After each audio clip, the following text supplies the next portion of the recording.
बच्चों, चलिए प्रश्न को देखते हैं। प्रश्न है, तांबे पर नाइट्रिक अम्ल की होने वाली 4 विभिन्न रासायनिक अभिक्रियाओं को समीकरण सहित लिखिए। तो चलिए बच्चों, यहाँ पर देखते हैं प्रश्न की मुख्य अवधारणा को। प्रश्न की जो मुख्य अवधारणा है हम लिख सकते हैं। मुख्य अवधारणा, यहाँ पर प्रश्न की जो मुख्य अवधारणा हम लिख सकते हैं वह है कि यहाँ पर जो 4 विभिन्न रासायनिक अभिक्रियाएं हैं वे 2 भागों में बटी होती है। पहला जो कि तनु विलयन से हम करवाते हैं HNO3 के, और दूसरा जो कि यहाँ पर हम HNO3 के सांद्र विलयन से अभिक्रिया करवाते हैं। अब देखिए बच्चों, यहाँ पर बात करें मुख्य उदाहरण के आधार पर पहली अभिक्रिया की, तो यहाँ पर जो पहली अभिक्रिया हम लिख सकते हैं तनु विलयन के साथ में हम अभिक्रिया करवाएंगे। यहाँ पर कॉपर प्लस HNO3 जो कि तनु विलयन है, यहाँ पर इसमें जल ज्यादा है, तो बच्चों यहाँ पर जो हमें उत्पाद प्राप्त होगा वो होगा क्यूप्रिक नाइट्रेट प्लस जल प्लस यहाँ पर नाइट्रस ऑक्साइड। बच्चों यहाँ पर जो पहली अभिक्रिया में है, यहाँ पर हमने तांबे की क्रिया कराई HNO3 यानी कि नाइट्रिक अम्ल से। तो बच्चों जो हमें उत्पाद प्राप्त हुआ यहाँ पर वो हुआ क्यूप्रिक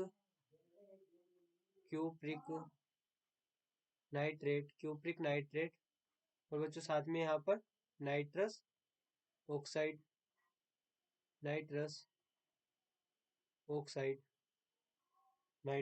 हमें यहाँ पर प्राप्त हुआ। बच्चों जब बात करें यदि दूसरी अभिक्रिया की, तो यहाँ पर जो दूसरी अभिक्रिया है वो भी तनु विलयन के साथ है, लेकिन यहाँ पर तनु विलयन 50% है।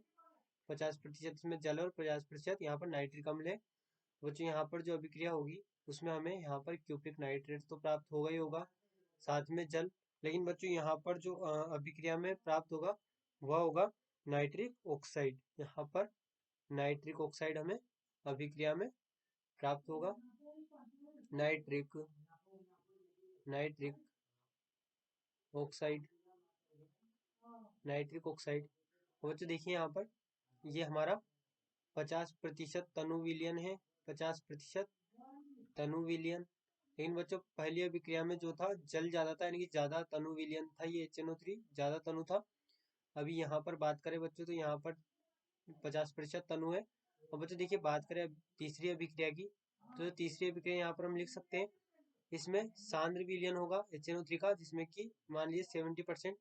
देखिए बच्चों यहाँ पर अभिक्रिया कॉपर की HNO3 से जो कि सांद्र है, करने पर यहाँ पर जो हमें उत्पाद प्राप्त होगा वह क्यूप्रिक नाइट्रेट प्लस जल, और साथ में यहाँ पर हमें NO2 यानी कि नाइट्रोजन डाइऑक्साइड गैस प्राप्त होगी।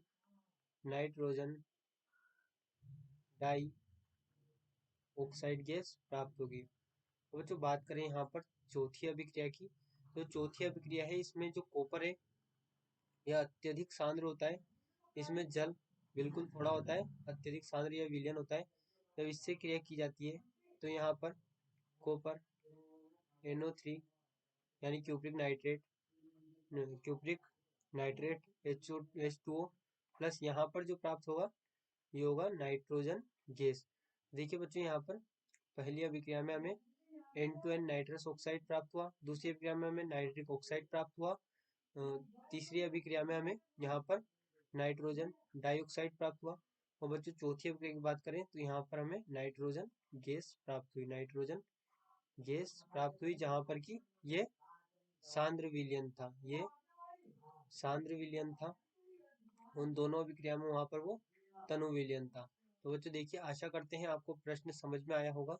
धन्यवाद।